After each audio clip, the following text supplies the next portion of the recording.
तृतीय स्कंध विंश अध्याय। यह ब्रह्मा जी की रची हुई अनेक प्रकार की सृष्टि का वर्णन। शौनक जी कहते हैं, सूत जी, पृथ्वी रूप आधार पाकर स्वयंभू मनु ने आगे होने वाली संतति को उत्पन्न करने के लिए किन किन उपायों का अवलंबन किया।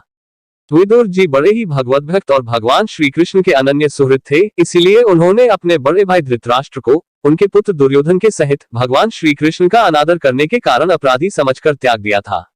वे महर्षि द्वैपायन के पुत्र थे और महिमा में उनसे किसी प्रकार कम नहीं थे तथा सब प्रकार भगवान श्री कृष्ण के आश्रित और कृष्ण भक्तों के अनुगामी थे। तीर्थ सेवन से उनका अंतःकरण और भी शुद्ध हो गया था। उन्होंने कुशावर्त क्षेत्र हरिद्वार में बैठे हुए तत्वज्ञानियों में श्रेष्ठ मैत्रेय जी के पास जाकर और क्या पूछा। सूत जी, उन दोनों में वार्तालाप होने पर श्रीहरि के चरणों से संबंध रखने वाली बड़ी पवित्र कथाएं हुई होंगी, जो उन्हीं चरणों से निकले हुए गंगाजल के समान संपूर्ण पापों का नाश करने वाली होंगी। सूत जी, आपका मंगल हो, आप हमें भगवान की वे पवित्र कथाएं सुनाइए। प्रभु के उदार चरित्र तो कीर्तन करने योग्य होते हैं, भला ऐसा कौन रसिक होगा जो श्रीहरि के लीलामृत का पान करते करते तृप्त हो जाए। नैमिषारण्यवासी मुनियों के इस प्रकार पूछने पर उग्रश्रवा सूत जी ने भगवान में चित्त लगाकर उनसे कहा, सुनिए। सूत जी ने कहा, मुनिगण, अपनी माया से वराह रूप धारण करने वाले श्रीहरि की रसातल से पृथ्वी को निकालने और खेल में ही तिरस्कार पूर्वक हिरण्याक्ष को मार डालने की लीला सुनकर विदुर जी को बड़ा आनंद हुआ और उन्होंने मुनिवर मैत्रेय जी से कहा।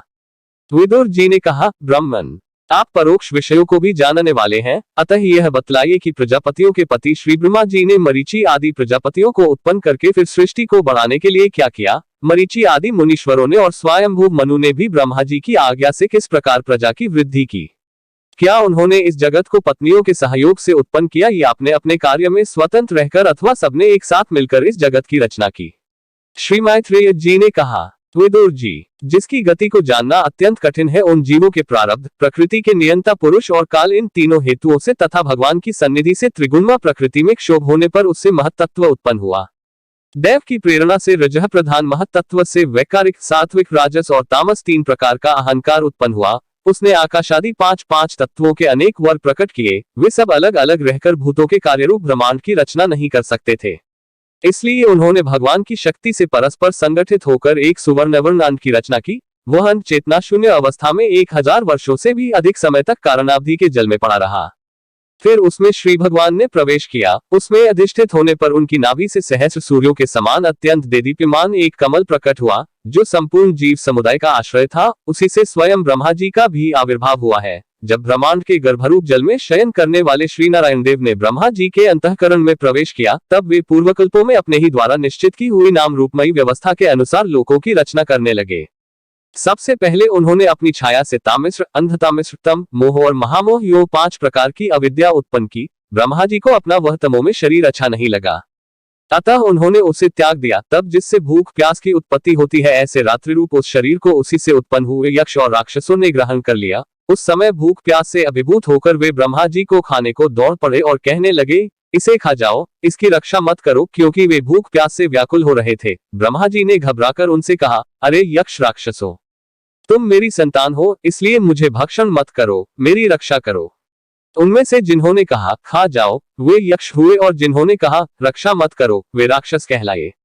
फिर ब्रह्मा जी ने सात्विक प्रभा से देदीप्यमान होकर मुख्य मुख्य देवताओं की रचना की। उन्होंने क्रीड़ा करते हुए ब्रह्मा जी के त्यागने पर उनका वह दिनरूप प्रकाशमय शरीर ग्रहण कर लिया।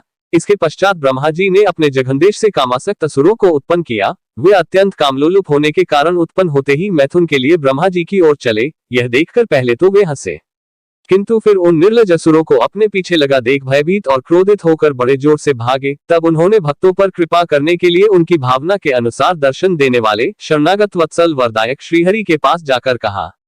ब्रह्मा जी बोले, परमात्मन, मेरी रक्षा कीजिए। मैंने तो आपकी ही आज्ञा से प्रजा उत्पन्न की थी, किंतु यह तो पाप में प्रवृत्त होकर मुझको ही तंग करने चली है। नाथ, एकमात्र आप ही डहकी जीवों का डैक दूर करने वाले हैं, और जो आपकी चरण शरण में नहीं आते, उन्हें डैक देने वाले भी एकमात्र आप ही हैं। प्रभु तो प्रत्यक्षवत सबके हृदय की जानने वाले हैं। उन्होंने ब्रह्मा जी की आतुरता देखकर कहा। भगवान बोले, तुम अपने इस कामकलुषित शरीर को त्याग दो। भगवान के यो कहते ही उन्होंने वह शरीर भी छोड़ दिया। ब्रह्मा जी का छोड़ा हुआ वह शरीर एक सुंदरी स्त्री संध्या देवी के रूप में परिणत हो गया।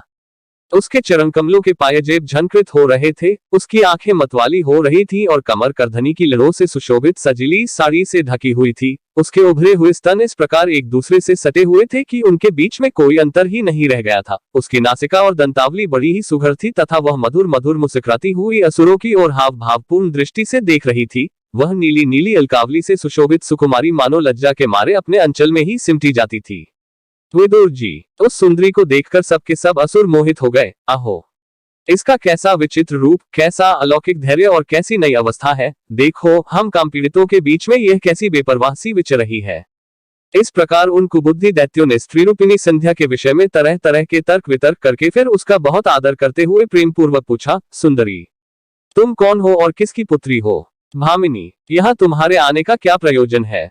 तुम अपने अनूप रूप का यह बेमोल सौदा दिखाकर हम अभागों को क्यों तरसा रही हो? अबले तुम कोई भी क्यों न हो, हमें तुम्हारा दर्शन हुआ यह बड़े सौभाग्य की बात है। तुम अपनी गेंद उछाल उछाल कर तो हम दर्शकों के मन को मथे डालती हो।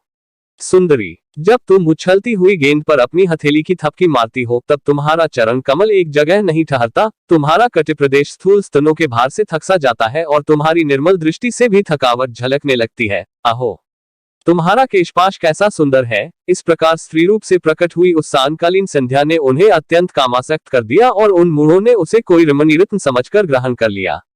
तदनंतर ब्रह्मा जी ने गंभीर भाव से हंसकर अपनी कांतिमयी मूर्ति से, जो अपने सौंदर्य का मानो आप ही आस्वादन करती थी, गंधर्व और अप्सराओं को उत्पन्न किया।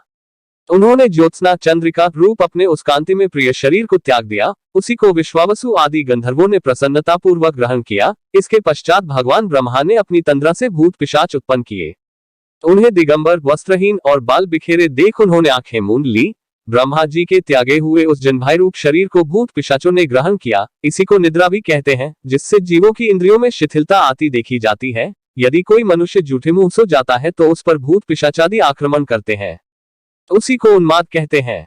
फिर भगवान ब्रह्मा ने भावना की कि मैं तेजो में हूँ और अपने अदृश्य रूप से साध्यगण एवं पितृगण को उत्पन्न किया। पितरों ने अपनी उत्पत्ति के स्थान उस अदृश्य शरीर को ग्रहण कर लिया। इसी को लक्ष्य में रखकर पंडित जन श्राद्धादि के द्वारा पितर और साध्यगणों को क्रमशः कव्य, पिंड और हव्य अर्पण करते हैं। अपनी तिरोधान शक्ति से ब्रह्मा जी ने सिद्ध और विद्याधरों की सृष्टि की और उन्हें अपना वह अंतर्धान नामक अद्भुत शरीर दिया। एक बार ब्रह्मा जी ने अपना प्रतिबिंब देखा, तब अपने को बहुत सुंदर मानकर उस प्रतिबिंब से किन्नर और किम पुरुष उत्पन्न किए। उन्होंने ब्रह्मा जी के त्याग देने पर उनका वह प्रतिबिंब शरीर ग्रहण किया। इसीलिए ये सब उषः काल में अपनी पत्नियों के साथ मिलकर ब्रह्मा जी के गुण कर्मादि का गान किया करते हैं। एक बार ब्रह्मा जी सृष्टि की वृद्धि न होने के कारण बहुत चिंतित होकर हाथ पैर आदि अवयवों को फैलाकर लेट गए और फिर क्रोधवश उस भोगमय शरीर को त्याग दिया। उससे जो बाल झड़कर गिरे वे अही हुए तथा उसके हाथ पैर सिकोड़कर चलने से क्रूर स्वभाव सर्प और नाग हुए, जिनका शरीर फन रूप से कंधे के पास बहुत फैला होता है। एक बार ब्रह्मा जी ने अपने को कृतकृत्य सा अनुभव किया। उस समय अंत में उन्होंने अपने मन से मनुओं की सृष्टि की। ये सब प्रजा की वृद्धि करने वाले हैं। मनस्वी ब्रह्मा जी ने उनके लिए अपना पुरुषाकार शरीर त्याग दिया। मनुओं को देखकर उनसे पहले उत्पन्न हुए देवता गंधर्वादी ब्रह्मा जी की स्तुति करने लगे। वे बोले, विश्वकर्ता ब्रह्मा जी, आपकी यह मनुओं की सृष्टि बड़ी ही सुंदर है। इसमें अग्निहोत्र आदि सभी कर्म प्रतिष्ठित है। इसकी सहायता से हम भी अपना अन्न हविर्भाग ग्रहण कर सकेंगे। फिर आदि ऋषि ब्रह्मा जी ने इंद्रिय स्वयं पूर्वक तप, विद्या, योग और समाधि से संपन्न हो अपनी प्रिय संतान ऋषिगण की रचना की और उनमें से प्रत्येक को अपने समाधि, योग, ऐश्वर्य, तप, विद्या और वैराग्य में शरीर का अंश दिया।